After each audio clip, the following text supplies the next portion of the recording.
cold November afternoon, but it always feels a bit warmer when you come back with a 2-0 win. Yeah, it was a good performance, to be fair. First half was a good game of chess. Both sides, players having to work hard to keep the score at what it was. Sort of nip and tuck, not many chances. But then I thought our quality really shone in the second half. Moved the ball quicker. Our movement was great from midfield, so yeah, quite pleasing.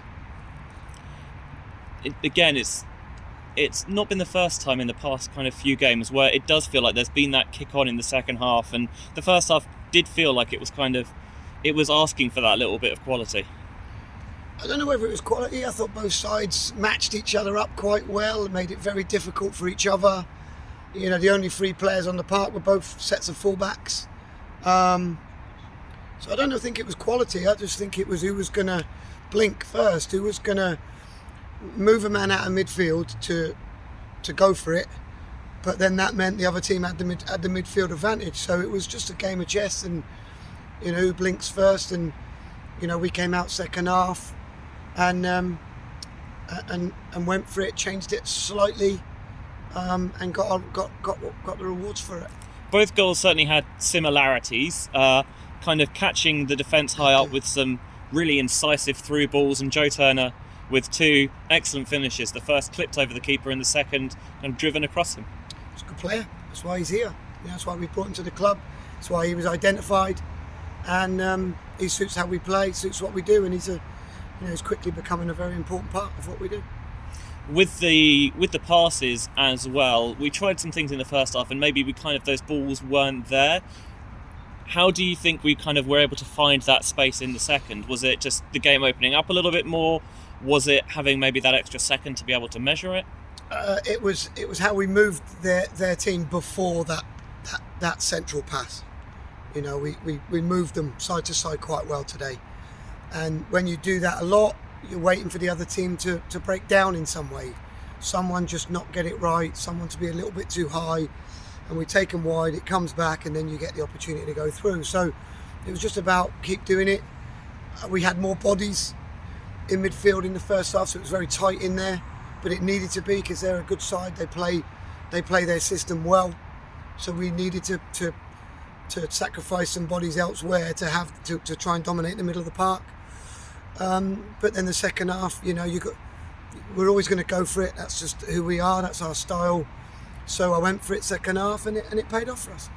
It's interesting you're talking about how the fullbacks had a lot of the ball in the first half, and how the wing play for the Stags, it kind of is different on each wings, where it tends to be a bit more kind of direct and driving at players down the left, and then kind of slightly more link-up play down the right. Yeah, well, we played the whole first half without any wingers today.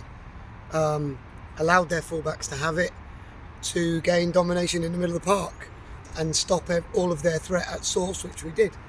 But that meant not a lot of threat and not a lot of, not a lot of penetration of their back line, except for in the first half. I think Joe Turner's had the best chance of the first half for either team.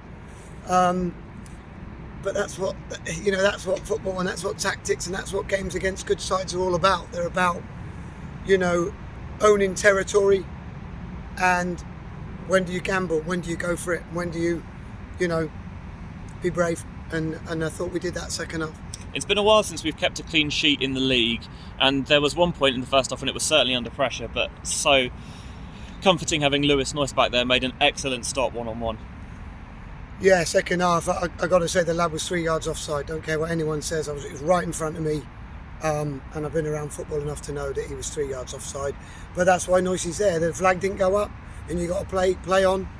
You can't flap your hands. You got to get on with it, and he makes a fantastic save. Similar to our goal, to be honest. But Joe scores it, and their lad hits the keeper. In the second half as well, they were reduced to 10 men at about the 55-minute mark. How important is it to be able to keep your composure and not necessarily give the referee a chance to even things up, if you see what I mean? Yeah, I thought we did that well. Yeah, it's a good shout, because they sometimes do that. We didn't give them any reason to do that, nothing silly. But sometimes going down to 10 men can help you. There's more space, weirdly enough, and the other team maybe come off 3 or 4% each, and you gain that man back by people thinking that they're just going to cruise through the game now. and it never works that way. And in all fairness, they put us for 10 minutes after they had the lad sent off. They put us under some pressure. So, but then, we moved the ball extremely well side to side and stretched them continually second half. So pleasing.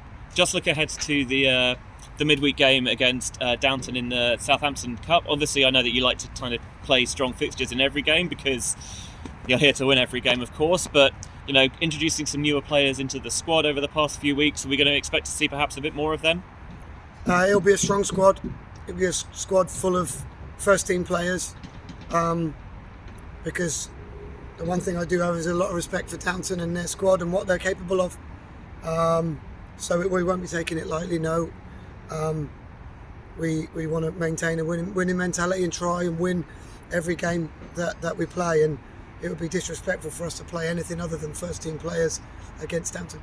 Lovely. See you at the Snows midweek. Cheers.